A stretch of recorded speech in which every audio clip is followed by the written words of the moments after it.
Mel Harris, Garbagemanpiper, coming to you from the workshop, and I'm trying to find, I left my other stuff in the backstage. I'm packing a pipe.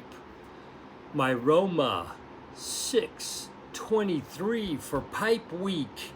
It's June 23rd. I don't have a 624 or a 625, but I'll be back for 626.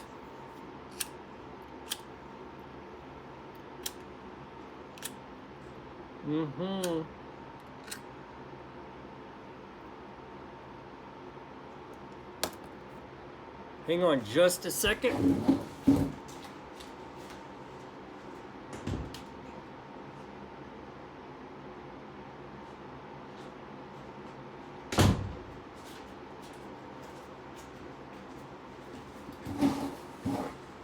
And in it, I'm smoking Ashley's number 24. I didn't read up on this at all. It says full strength, Ashley's 109 Jersey Street, London, pipe. It doesn't, I mean, it's a Virginia tobacco. A dark Virginia flake is what it is.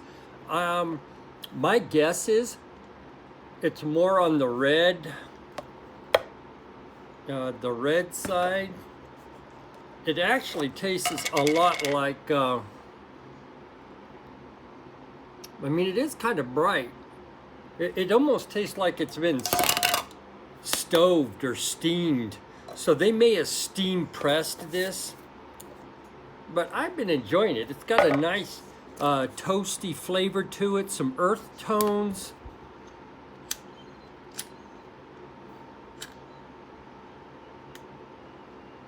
Not as bright as I would have thought. Now, I got this from Janez, Pipes and Tobacco. He did send me some Virginia flake from the Danish Pipe Shop. Very good too. Pretty much what I've been smoking this week. And I think I forgot. I can always tell because the smoke is harsher, not only hotter, but not as smooth of flavors coming through. So it only takes a few lights going, whoa, okay, we need a filter. I modified this to an 8 mil. So basically I smoked two different filters. I smoked the Wayne Dr. Pearl, and I smoked the Stanwell 9 mil. And basically, the Wayne, or as I think Janez says, Wayne, the V is an F. So we have got right at 7.8 millimeters, an 8 mil, and we've got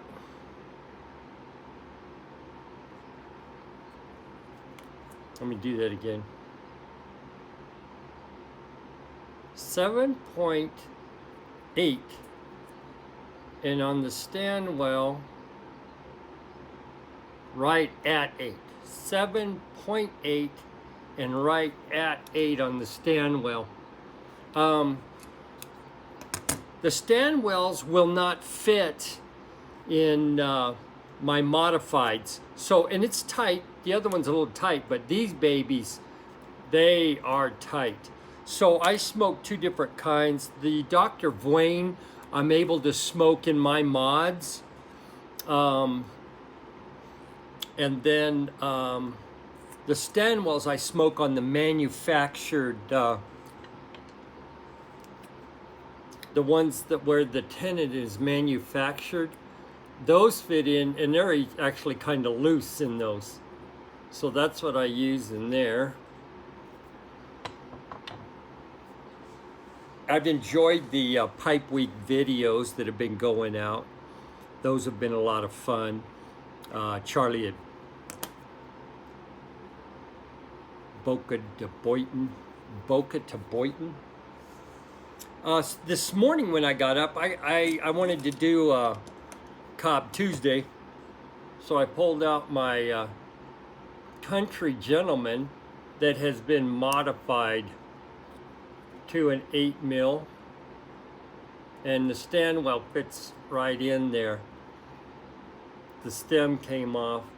I really would like to make some of these. Not as heavy as the Country Gentleman, but I bought a bag of Cobbs. I don't know if you guys have ever seen those.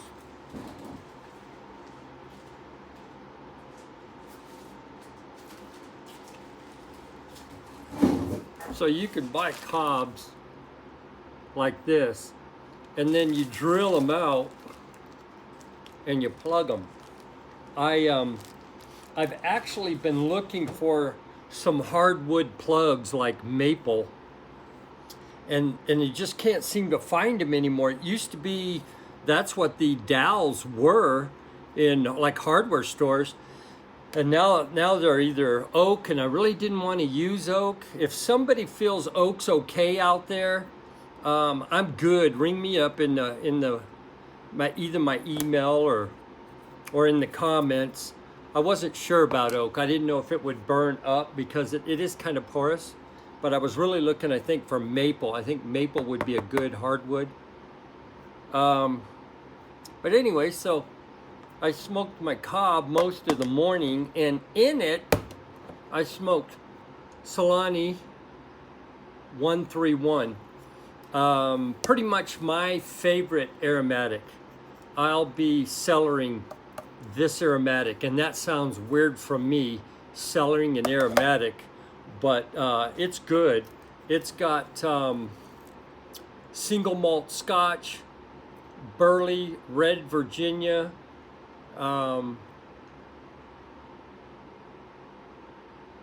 Black Cavendish, and it has a tropical aroma to it. It's good. That is very good. Then I was smoking Solani Sweet Mystery, which is 131 right there, and it's okay. It's a Virginia with Red Virginia, Bright Virginia, Black Cavendish, with hints of black currant, Bacardi, and coconut cream. It's okay. It's probably number 2 out of these 3. And then I had never had this. We cracked this tin open festival. We cracked this tin open at Pipe Night a couple weeks ago, and I've never tried it. But it has Virginia, Burley, Black Cavendish with a plum aroma. It's all right. I really haven't smoked enough to make a decision on it, but I do know some of this is going to be coming my way. So that's for Cobb Tuesday, what I was chooching. I'm a little out of sorts. I've got my favorite lighter, which is the dark fired leather on a Bic. It just fits my hand well. And then I've got my favorite tamper, which is my pocket tamper from Bearded Tamper. Shout out to Travis. What a great guy. And I showed you already the pipe in the process, the GMP number 3, which is going to be my take on an Eric Nording. And realistically, I think what I've been thinking about this, you can see I've kind of sketched on it that this is going to really drop. This is going to drop. The front of this is just going to be dropped down. And I'm really thinking about doing some sanding, but I think I'm going to take a rasp file to this bad boy. It's going to be rough freehand. And I know a freehand, that's not necessarily a freehand because I've started both ends, But my goal is to just get a craggy pipe out of it. I didn't use a plateau block, so we'll just see how gnarly I can make the top with maybe some rasp files and whatnot, and then kind of get a smooth out some of the edges. So I'm excited. I just haven't had time to mess with it. And then today, had a couple of minutes breaks between meetings, and I thought, you know what, I had started sketching up GMP4, and I think I had shown you guys the way I do my sketches. So a front, top, and side view, and you can see how you can use your lines. So all of these lines transfer up, and then they transfer to a 90-degree down, and then you can also transfer dimensions over. It's just basically, it's drafting 101, but when it comes to pipe making, I'm finding that really works. So this may change and morph as I get going into this thing, but you can see I'm looking at doing kind of a Rhodesian top, and this looks a little bit thick to me. This is about 3/4 of an inch. We're doing a 9 mil, so that's the 9 mil, and that transfers over. I was gonna do an oval, but I'm like, man, that stuff takes time. So we may go with a round. We'll see what I feel like when I get there. And then again, this stuff all transfers up to the top. You can see the 3/4 inch. What it doesn't show is the bevel inside. I want to do a little bevel in there. So a little more work on the lathe. I'm hoping to get as much work as possible done on the lathe. So I'm stoked. That's the block right there that I'm looking at using. I'll have to shear off the top. I may go over to my block so I don't waste a bunch of wood.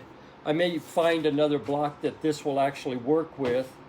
But I mean, frankly, I can't see making a pipe with that big a stack on it. That's craziness. The hole would be literally, 2 inches deep, and that's just nothing I'm interested in smoking. So we're at an 1.5 inch deep bowl, and then we'll bore it out for a 9 mil. So just loving this stuff, man. I love creating. Where'd my pipe go? So anyways, just communicating another day in a row on Pipe Week. I did a video earlier on my favorite, not necessarily my favorite pipe, but the pipe that has the most meaning to me. So that's been posted. You guys have, some of you have already commented on that, but I am chomping at the bit to get on the sander, baby, for this. And I'm trying to envision the stem on it, whether it's going to need to be longer or short stubby, but that'll come. It's ready. It's ready for a stem, so I just have to decide what I want to do to it. So I'm stoked. Can't wait to get rolling on this bad boy. So anyway, I'm trying to get to the point where I have a pipe that needs to be buffed and finished. I have a pipe that's been drilled out. Maybe even drill out several blocks, because as you set up this thing, you're changing out jaws to buff, you're changing out the jaws again, and I'm tempted to just, like, I don't know, maybe drill the holes like several blocks at a time. So like maybe when I do this one, maybe I'll have GMP 5, 6, 7 ready to drill out, just so that you can do things at one time, without having to reset up everything for each pipe. So I don't know. We're thinking about the processes. Heck, like I said, I've got number 2 that went bleh on me, so it's over there. I'm trying to ignore it. It keeps talking to me. Finish me, finish me. but I don't want to be disappointed again. I just love the shape of this thing though. That volcano is sweet chicken baby. So anyways, just stay over there and be quiet. Anyways, there we go. Once I do my drawing, I actually cut the dimensions out, and I actually use them as maps for the pipes. I don't know if I have any sitting here. I think once I draw them, I kind of throw them out. But I was thinking of a stem kind of like this, and I ended up, because I was on the lathe, I mean, I can still do it. I made it big enough to do it. We'll just have to see once I sand all of this out, once this stuff is gone, and I get this, because this actually goes back into the pipe a little bit, as you can see on this one. See, it actually goes back down into the pipe, and we've got plenty. I think one thing I am learning is give yourself plenty of wood to work with. Don't cut yourself short, because then you end up having to make modifications that oblong the outside. So learning on a learning curve. I'll tell you what I want to do. I want to smoke a cigar is what I want. Because I've already smoked this today, you know, and you just kind of want something different. I was looking in the humidor. Dang, this is a long video. Okay, I'm out of here. We're at 17 minutes. Mel Harris, Garbagemanpiper, sorry for chatting. Sweet chicken, baby. Y'all be safe out there.